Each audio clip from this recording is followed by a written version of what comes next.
Commander Taemin stared out at the vast emptiness of space, watching two massive fleets drift slowly toward each other like dancers in a 300-year-old ballet.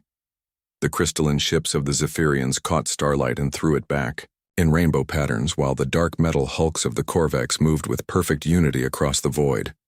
"Same formation as always," muttered Lieutenant Sujin from her monitoring station. "Zephyrian battle group maintains standard distance of 50,000 kilometers. Corvex hive ships responding with pattern Delta 9. Taemin nodded without surprise. After centuries of war, both sides knew each other's moves better than their own. The Zephyrians would advance in their crystal formations, singing their battle harmonies through space. The Corvex would respond with calculated precision, their hive mind thinking as one vast intelligence. Ships would fire, shields would flash, and exactly 17 vessels from each side would be destroyed or damaged beyond repair. Tomorrow the Corvex would advance, and the Zephyrians would respond in kind. The day after that, both fleets would withdraw to repair and rearm. The cycle had repeated itself so many times that younger officers could predict casualties down to single digits. "Signal from Zephyrian Command," announced Communications Officer Heywan. "They're requesting our observer reports for the Galactic War archive." "Tell them the same thing we told them last week," Taemin replied. "Balance maintained. No significant tactical variations detected." He walked to the main display showing the war's current state. Red and blue markers stretched across dozens of star systems, representing the front lines that had barely moved in 50 years. A red zone here, a blue zone there. Territories changing hands in a slow dance that meant nothing to anyone except the historians who recorded each meaningless shift in boundaries. The war had begun when the Zephyrians discovered the Corvex expanding into what they considered their rightful territory. The crystal beings who thought in musical harmonies and built cities that sang in the wind could not accept the presence of a species that absorbed entire worlds into a single collective mind. The Corvex, for their part, saw the Zephyrians as chaos and discord, individual voices that needed to be brought into proper unity. Both sides had advanced technology, powerful weapons, and brilliant military minds. Both had vast resources and the determination to fight forever if necessary. This perfect balance had created the most boring war in galactic history. "Captain Dongwu reports from Sector 7, Sujin called out. "Corvex forces are massing for what appears to be a standard probe attack." "How many ships?" Taemin asked, already knowing the answer. 43 battlecruisers, 12 support vessels, standard defensive screening force." "And the Zephyrian response?" 45 battlecruisers, 10 support vessels, standard defensive screening force." Taemin almost smiled.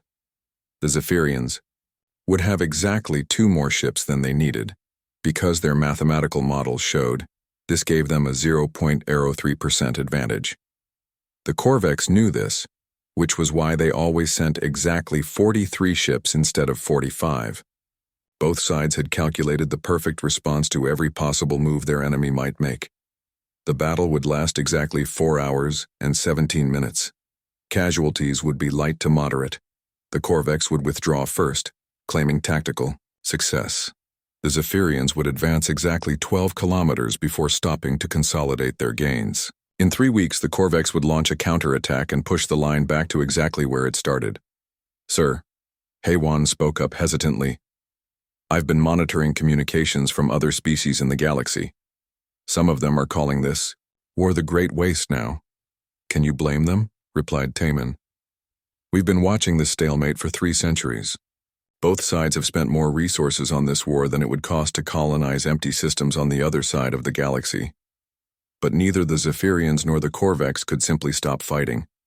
Their entire cultures had shaped themselves around this conflict. Zephyrian children learned mathematics through battle formation calculations. Corvex drones were programmed with tactical algorithms before they learned to communicate. The war had become larger than any individual desire for peace. Young officers sometimes suggested new tactics or strategies, but senior commanders always rejected them. Not because the ideas were bad, but because they would upset the balance. If one side gained a real advantage, the other might escalate beyond the current rules of engagement. Both sides preferred a predictable war to an unpredictable victory. "Incoming message from Earth Command," Sujin announced. "They want to know if there's any chance of the war ending soon." Taemin looked at the tactical display again, seeing the same patterns that had repeated for longer than human civilization had existed. The Zephyrians would never accept defeat, and neither would the Corvex. Both sides were too evenly matched to achieve victory. The war would continue until the stars burned out, a background hum of violence that the galaxy had learned to ignore. "Tell Earth Command that all projections indicate continued stalemate," he said finally. "Unless something completely unexpected happens, this war will outlast us all." Neither he nor anyone else in the galaxy could imagine what form that unexpected change might take. Admiral Young-ho was reading the daily casualty reports when the alert tone sounded across Earth Defense Command. The reports were always the same: 17 Zephyrian ships lost, 16 Corvex vessels destroyed, battle lines unchanged. He had been monitoring this distant war for 5 years, watching two alien civilizations tear each other apart in the most predictable conflict in galactic history. "Admiral, we have an unscheduled transmission coming in," called Lieutenant Min-ho from the communications station. "It's different. The signal is using frequencies we've never seen before." Young-ho stood up from his desk, curious despite himself. Earth had been receiving alien communications for decades, mostly automated messages warning ships to stay away from combat zones. This was the first time anyone had tried to speak directly to humanity. "Put it through the universal translator and display it on the main screen," he ordered. The message that appeared made everyone in the command center stop what they were doing. Instead of the usual cold military warnings, this communication felt almost polite. "Greetings, inhabitants of the third planet in System Sol. We are the Zephyrian Harmonics, defenders of crystal worlds and singers of the void. We have observed your species for some time and find you adequate for our purposes." Dr. Na-Yun, Earth's lead expert on alien cultures, hurried into the command center with a tablet full of analysis data. "Admiral, this is unprecedented. The Zephyrians have never contacted a minor species before. They consider most life forms too primitive to bother with." "Keep reading the message," Young-ho told the communications officer. "We understand that your people have military experience with armed conflict. While your technology is basic compared to galactic standards, your species shows certain creative approaches to problem solving that interest us. We propose a mutually beneficial arrangement." The message continued with technical specifications for a meeting location in neutral space. The Zephyrians were offering to send a diplomatic vessel to discuss terms of cooperation. They promised safe passage and assured Earth that no hostile action would be taken. "What do they want from us?" asked General Kite, who had arrived just in time to hear the transmission end. Dr. Na-Un pulled up her research files on the main display. "Based on what we know about their war with the Corvex, I think they need help. Fresh ideas, maybe. New tactics. They've been fighting for 300 years with technology that could destroy our entire planet," Kite pointed out. "What could we possibly offer them?" Young-ho studied the tactical analyses of recent battles between the two alien powers. Every engagement followed the same patterns, used the same strategies, produced the same results. Maybe that's exactly the problem. They're too evenly matched. They need something different. The decision to meet with the Zephyrians required approval from Earth's Global Security Council, but the vote was unanimous. Humanity had always wondered if they were alone in the universe. Now they knew they weren't, and one of the galaxy's great powers was asking for their help. 3 weeks later, Captain Haewon commanded the first human vessel to leave the solar system. Her ship, loaded with diplomatic personnel and military observers, approached the coordinates the Zephyrians had provided. What they found there amazed everyone on board. The Zephyrian diplomatic vessel looked like a mountain of living crystal, floating in space. It caught light from distant stars and threw it back in colors that human eyes had never seen. When it spoke, the words came through their communication system as pure music before being translated into human language. "Welcome, representatives of Earth. I am Harmony of Distant Stars, speaker for the Zephyrian High Command. We are pleased that you accepted our invitation. The negotiations took place over several days. The Zephyrians explained their situation with remarkable honesty. They were locked in a war they could neither win nor end. Every strategy had been tried, every tactic explored. Both sides knew each other's capabilities so well that no battle could produce a decisive result. We need allies who think differently, Harmony of Distant Stars explained. Your species has a history of warfare that shows unusual approaches to conflict resolution. What they offered in return took Earth's representatives by surprise. Advanced medical technology that could extend human lifespans by centuries. Energy systems that would end scarcity forever. Faster-than-light travel, defensive systems, scientific knowledge that would advance human civilization by thousands of years. All we ask in return is military assistance, the Zephyrian continued. A small number of your warriors trained in our weapons and integrated into our forces. Enough to provide new perspectives on old problems. Dr. Na-Yun studied the cultural briefings the Zephyrians provided about their enemy. The Korvax were described as a hive-mind species that thought and moved as a single organism. Their military tactics were based on perfect coordination and mathematical precision. They're asking us to help them fight a war against a species that thinks like a computer, she told Young Ho during a private consultation. Our advantage would be unpredictability. The final agreement was signed on Earth 6 months later. Humanity would provide volunteer military personnel to serve alongside Zephyrian forces. In exchange, Earth would receive alien technology and protection under Zephyrian law. Recruitment centers opened across the globe, looking for soldiers willing to fight in an interstellar war. The response was overwhelming. Thousands of volunteers stepped forward ready to take humanity's first steps onto the galactic stage.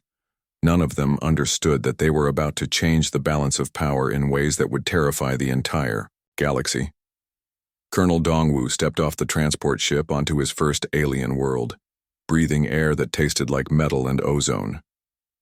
The Zephyrian military base stretched before him like a city made of singing crystal, every building humming with harmonic frequencies that made his teeth ache. Around him, 200 human volunteers looked just as overwhelmed as he felt. "Welcome to Forward Base Harmony 7, announced their Zephyrian liaison, a towering crystal being whose voice sounded like wind chimes in a storm. "I am Battle Song of Victory. You will learn our ways of proper warfare. The next 3 weeks were unlike any military training the humans had ever experienced. Battle Song of Victory taught them about galactic warfare protocols that had governed conflicts for millennia. Battles began with formal announcements broadcast on standard frequencies. Attacks were limited to specific ship types and weapon systems. Medical vessels were never targeted. Retreat signals were always honored. War is a symphony. Battle Song of Victory explained during one lesson. Each movement must harmonize with the greater composition. Chaos leads only to unnecessary destruction. Sergeant Minho raised his hand during a tactical briefing. What if we attacked from below the main battle plane? The enemy formation seemed to focus on frontal approaches.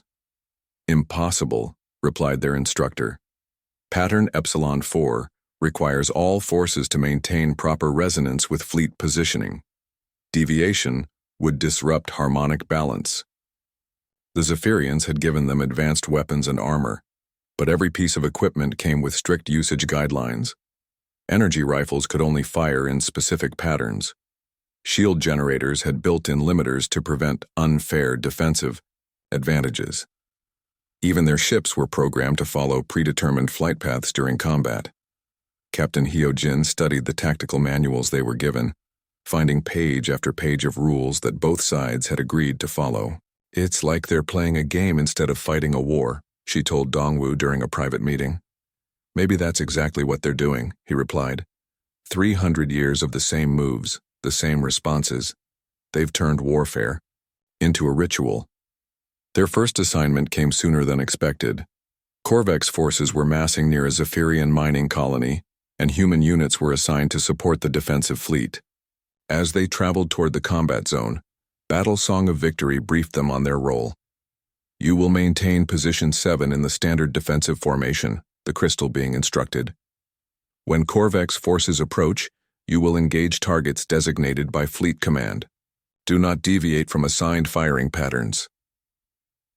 The battle began exactly as every other engagement in the 3-century war. Corvex ships approached in perfect formation, their dark hulls moving like a single organism through space. Zephyrian forces responded with their traditional crystal formations, each ship singing its part in the greater harmonic battle song. But something was different this time.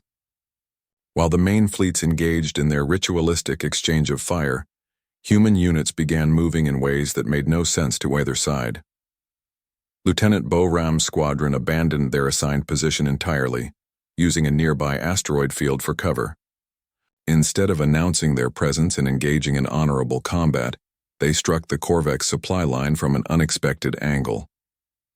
Unknown variables detected, broadcast the Corvex collective mind. Tactical algorithms require immediate recalibration, the SIO. Corvex had spent centuries learning to fight Zephyrians, whose tactics were as predictable as sunrise. They had never encountered enemies who ignored the established rules of engagement. Bo-Ram's team used kinetic weapons instead of energy beams, targeting systems that had been considered off-limits for generations. Meanwhile, Sergeant Yunji's unit discovered that their human-designed modifications to Zephyrian equipment actually worked better than the original specifications. By removing the harmonic limiters from their shields, they could create defensive barriers that confused Corvex targeting systems. Cease unauthorized modifications immediately, Battle Song of Victory commanded over the communication channels. Harmonic disruption threatens fleet coordination. But the results spoke for themselves. In 6 hours of combat, human forces had destroyed more Corvex vessels than the Zephyrians typically managed in 6 months of traditional warfare. The enemy was retreating in complete disorder, their hive mind struggling to process tactics that made no logical sense. Captain Su Young had led her team on what humans called a flanking maneuver, attacking from 3 directions simultaneously, while the main Corvex force was focused on the predictable Zephyrian formation. The hive ships, designed for coordinated defense against frontal assaults, couldn't adapt quickly enough to this chaotic multi-vector attack. "This is not proper warfare," Battle Song of Victory complained after the battle ended. "You have violated 17 protocols of civilized combat." "You asked us to help you win," Dongwu replied. "You didn't tell us we had to lose politely." The Corvex collective mind was already analyzing the battle, trying to understand what had gone wrong. For 3 centuries, they had fought an enemy whose moves they could predict perfectly. Now they faced allies of that enemy who seemed to make decisions based on chaos rather than logic. Word of the victory spread quickly through both fleets. Zephyrian commanders were pleased with the results but disturbed by the methods. Corvex forces began requesting reinforcements and emergency tactical consultations. Neither side realized that this single battle had started something that would reshape the entire war. Humans had proven that the rules both sides had followed. For centuries weren't laws of nature.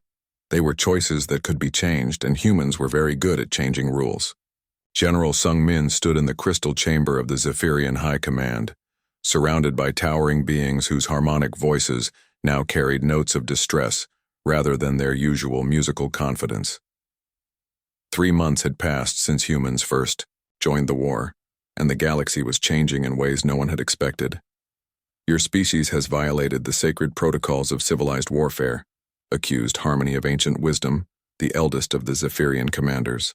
"Medical stations destroyed, supply convoys attacked during negotiation periods, psychological warfare against Corvex drones." Sungmin kept his expression neutral, though inside he felt frustrated. "We're winning the war you've been fighting for 3 centuries. Isn't that what you wanted?" The crystal beings resonated with uncomfortable frequencies. What they had wanted was a slight advantage, a small edge that would let them push the Corvex back a few systems. What they had gotten was total warfare that broke every rule both sides had agreed to follow. Major Yunji's latest report lay on the table between them, detailing her unit's newest tactic. They called it ghost strikes, appearing from hyperspace without warning, devastating key targets, then vanishing before enemy. Reinforcements could respond, It was devastatingly effective and completely terrifying to both sides. The Korvex are requesting immediate ceasefire negotiations, reported Commander Jun Suk as he entered the chamber. They're offering territorial concessions they've never considered before. But the Zephyrians were no longer celebrating their victories. Secret communication channels had been opened between the two ancient enemies, something that hadn't happened in over a century. Both sides were beginning to realize they faced a threat greater than each other. Captain Su Young monitored these hidden transmissions from her intelligence post, translating fragments of conversations that should never have existed.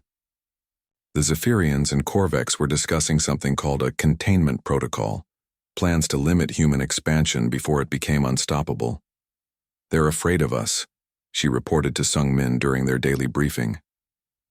"Both sides want to end their war so they can focus on controlling humanity." The evidence was everywhere. Human tactics had evolved beyond anything their alien allies had taught them. Lieutenant Tejo's engineering teams had modified Zephyrian weapons in ways that violated fundamental harmonic principles, creating hybrid systems that were more effective than anything either side had developed in centuries. Sergeant Min Jae's psychological warfare unit had discovered that Korvex drones could be permanently severed from their hive mind through specific sonic frequencies. Entire enemy formations would suddenly lose coordination, individual ships drifting helplessly as their crews experienced the terror of independent thought for the first time in their lives. "This is not warfare," Battle Song of Victory had complained, after witnessing one such attack. "This is torture of the mind itself." But humans saw it as just another tool to win battles. They didn't understand the cultural significance of the hive mind to Korvex society, just as they didn't understand why the Zephyrians considered harmonic disruption to be a form of blasphemy. The breaking point came when Colonel Hyojin's fleet eliminated an entire Korvex battle group using modified asteroid mining equipment. Instead of engaging in traditional ship-to-ship combat, they had turned Space Orcs into kinetic weapons, launching them at relativistic speeds toward enemy formations. Innovative use of available resources, Hyojin had reported with satisfaction. Barbaric destruction of astronomical bodies, the Korvex collective had responded in horror. Even more disturbing to both sides was how quickly humans adapted to alien technology. What had taken the Zephyrians centuries to develop, human engineers were modifying and improving within weeks. They ignored safety protocols, bypassed harmonic requirements, and created weapons that worked better than the originals despite being theoretically impossible. "Your species learns too quickly," Harmony of Ancient Wisdom told Sungmin during their final meeting. "You take our knowledge and make it into something we no longer recognize." Intelligence reports showed both sides were now sharing tactical information about human capabilities. Korvex analysis algorithms were being distributed to Zephyrian fleet commands. Crystal Song battle hymns were being transmitted to hive mind coordination centers. 3 centuries of enemies were becoming allies against the species they had invited to help them. Captain Boram intercepted a joint military communication that made the situation clear. Recommendation: immediate cessation of primary conflict. Priority redirect, containment of tertiary species. Threat assessment: exponential expansion probability requires preventive action. The galaxy's 2 greatest powers were preparing to unite against humanity, not because humans had been cruel or evil, but because they had been too effective at ending a war that was supposed to be endless. "What do we do now?" asked Commander Jun Suk during the emergency strategy meeting. Sungmin looked at the tactical displays showing human forces scattered across dozens of star systems, their ships modified beyond recognition, their tactics evolving daily. In 6 months, they had accomplished what the galaxy's superpowers couldn't do in 3 centuries. "We prepare for the possibility that our allies might become our enemies," he said quietly. "And we remember that we came here to win a war. Maybe. It just wasn't the war anyone expected. The great galactic conflict was ending, but humanity's real test was about to begin. They had proven they could defeat any enemy in battle. Now they would discover if they could survive being feared by everyone." Admiral Young-ho read the joint declaration 3 times before the words truly sank in. The document bore the official seals of both the Zephyrian Harmonics and the Corvex Collective. The first time in 3 centuries that the two great enemies had signed anything together. The message was polite but absolutely clear. Humanity would remain confined to their home system and 12 neighboring star systems, under constant galactic supervision. "They're treating us like dangerous animals," muttered Dr. Nayun as she reviewed the technical specifications of the containment zone.